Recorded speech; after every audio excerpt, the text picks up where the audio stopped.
कर्म ही प्रधान है। भगवान विष्णु को जगत का पालन करता कहा जाता है। भगवान शिव को सृष्टि का संहार करता माना जाता है, सृष्टि का निर्माता। ब्रह्मा जी को कहा जाता है देवताओं और अप्सराओं से घिरे रहकर और दिन रात चापलूसी की बातें सुन सुनकर देवराज इंद्र को लगा कि वे ही जगत के पालन करता हैं। एक बार उनके मन की बात प्रकट हो गई। देवराज इंद्र ने गर्वपूर्वक घोषणा की, मैं ही संसार में सबसे बड़ा हूँ।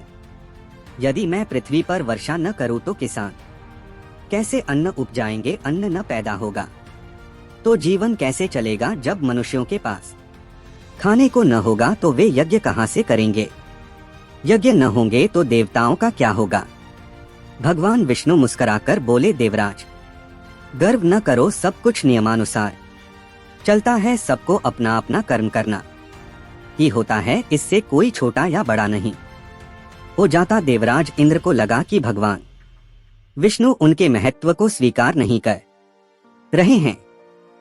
उन्हें क्रोध आ गया और बोले, ठीक है तो मैं अब अगले 12 वर्षों तक पृथ्वी पर वर्षा ही नहीं करूंगा। देखता हूँ आप कैसे जगत का पालन करते हैं। इतना कहकर इंद्र उठकर चले गए। भगवान विष्णु के चेहरे पर भी चिंता छा गई। यह देख सभी देवता चिंतित हो गए। इंद्र बादलों में जा छिपे, उन्हें अब कौन मनाता। धीरे धीरे गर्मी का मौसम बीत गया। आषाढ़ का महीना आ गया। जब 15 दिन निकल गए और वर्षा नहीं हुई तो किसानों के मन उदास हो गए। उसी समय नारद जी घूमते हुए पृथ्वी पर आए। जब किसानों ने नारद जी से अपना दुख कहा तो नारद जी बोले, स्वर्ग में भगवान विष्णु और देवराज इंद्र में बड़ा कौन है? इस प्रश्न पर विवाद हो गया है। देवराज ने कहा है कि वे अगले 12 वर्षों तक पृथ्वी पर वर्षा ही नहीं करेंगे। देखें भगवान विष्णु कैसे संसार का पालन करते हैं। यह सुनकर किसान बहुत चिंतित हुए। एक किसान ने कहा, जब वर्षा ही नहीं होगी तो खेतों को जोतने और बीज बोने से क्या लाभ? कुछ किसान इंद्र को तो कुछ विष्णु को दोष देने लगे। तब नारद जी बोले, चिंता छोड़ दो और अपने अपने कर्तव्य का पालन करो, यही उचित मार्ग है। कर्म का फल अवश्य ही मिलता है। आगे हरि इच्छा नारायण नारायण। इतना कहकर अपनी वीणा बजाते हुए नारद जी देवलोक को चले गए। किसानों ने पंचायत बुलाई। बहुत देर की बहस के बाद फैसला लिया गया कि नारद जी का कहा हुआ ही ठीक है। गांव के मुखिया ने कहा, यदि 12 वर्ष तक पानी नहीं बरसा और हम सबने खेत जोतना छोड़ दिया तो हमारे लड़के तो खेती करना, खेत जोतना, फसला काटना सब भूल जाएंगे। फिर जब 12 वर्ष बाद पानी बरसेगा तब खेती कैसे होगी? अगले दिन किसान अपने लड़कों के साथ हल और बैल लेकर निकले और अपने सूखे खेतों में जुताई शुरू कर दी। जब खेत तैयार हो गए तो किसानों ने अपने खेतों में बीज भी बो दिए।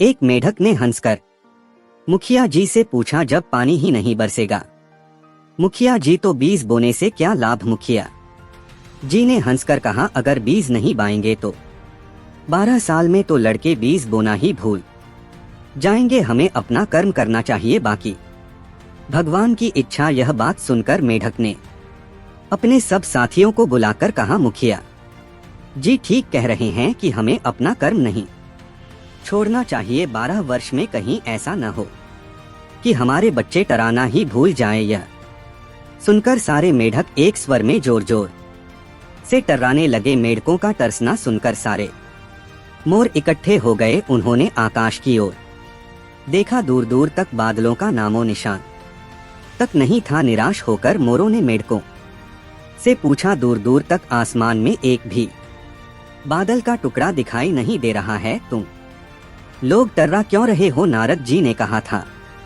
12 वर्ष तक पानी नहीं बरसेगा। क्या तुम लोगों ने नहीं सुना था? मेढकों के सरदार ने कहा, नारद जी का कहा हुआ हमने तो सुना था, लगता है तुम लोगों ने नहीं सुना। नारद जी ने यह भी तो कहा था कि अपने अपने कर्तव्य का पालन करो, टर्राना हमारा कर्तव्य है, इसलिए हम सब मिलकर टर्रा रहे हैं। मेढकों ने कहा। मोरों ने आपस में बात की और पीकू पीकू की आवाज निकालने लगे कुछ मोर अपने पंख फैलाकर।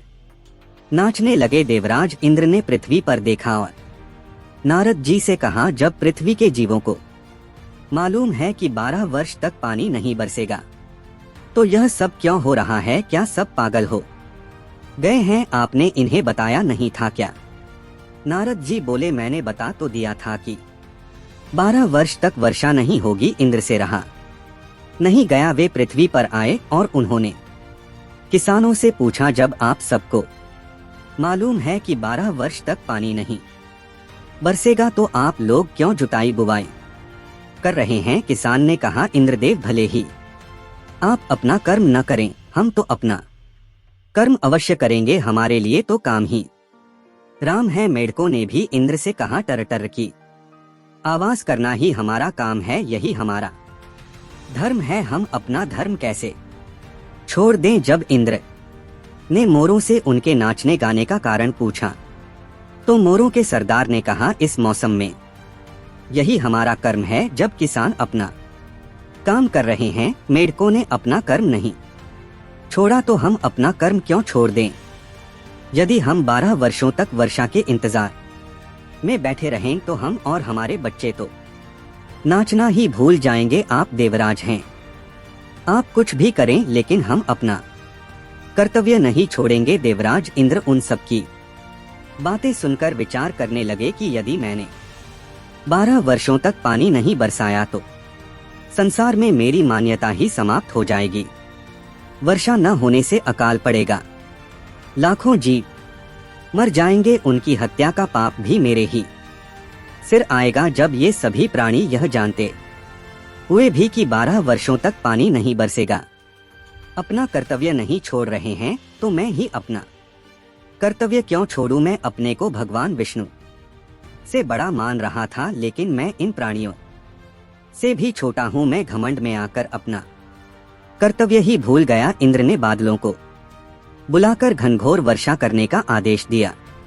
पृथ्वी पर झमाझम पानी बरसने लगा। बादल गरजने लगे, बिजलियां चमकने लगी, मेढक और जोर जोर से टर्राने लगे, मोर झूम झूम कर नाचने लगे। किसानों ने अपने दोनों हाथ जोड़कर इंद्रदेव को प्रणाम किया। भगवान विष्णु मुस्कुरा रहे थे। इंद्र को आते देख नारद जी ने कहा, नारायण नारायण, और अपनी वीणा पर इंद्र के स्वागत में एक स्वागत गीत गाया। दोस्तों, इस कहानी से यह शिक्षा मिलती है कि हमें कठिन समय में भी अपने कर्तव्य को नहीं छोड़ना चाहिए, बल्कि कर्तव्य करते रहना चाहिए। तभी हम समस्याओं का सामना करते हुए उन पर जीत प्राप्त कर सकते हैं।